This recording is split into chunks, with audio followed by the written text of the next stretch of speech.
ओम गंगणपतये नमो नमः। श्रीमद् वाल्मीकि रामायण उत्तरकांड 47वां सर्ग।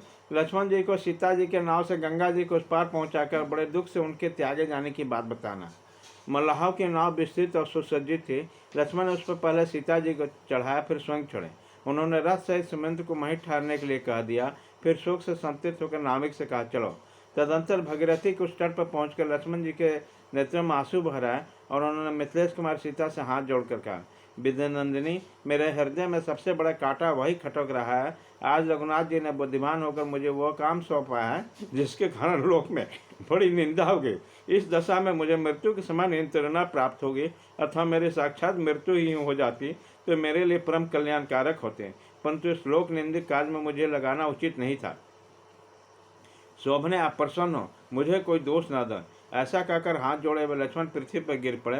लक्ष्मण जी हाथ जोड़े रो रहे थे और अपनी मृत्यु चाह रहे थे। उसे देखकर मिथिलेश कुमारी सीता अत्यंत उद्विग्न उठी और लक्ष्मण से बोले, लक्ष्मण, यह क्या बात है? मैं कुछ समझ नहीं पाती हूँ, ठीक ठाक बताओ। महाराज कुशल से तो हैं, मैं देखती हूँ तुम्हारा मन स्वस्थ नहीं है। मैं महाराज की शपथ दिलाकर पूछती हूँ, जिस बात से तुम्हें इतना संताप हो रहा वो मेरे निकट सच सच बताओ, मैं इसके लिए तुम्हें आज्ञा देता हूँ।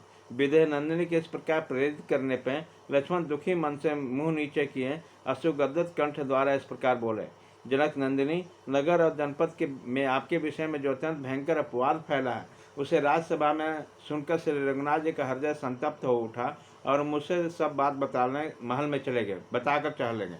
देवी, राजा श्री राम ने जिन अपवाद वचनों को दुख न सकने के कारण अपने हृदय में रख लिया, उनकी मैं आपके सामने बता नहीं सकता, इसलिए मैंने उनकी चर्चा छोड़ दी। आप मेरे सामने निर्दोष सिद्ध हो चुकी हैं, तो भी महाराज ने लोकापवाद से डरकर आपको त्याग दिया। देवी, आप कोई और बात ना समझें, अब महाराज की आज्ञा मानकर आपकी भी ऐसी इच्छा समझकर मैं आश्रमों के पास ले जाकर आपको वहीं छोड़ दूंगा।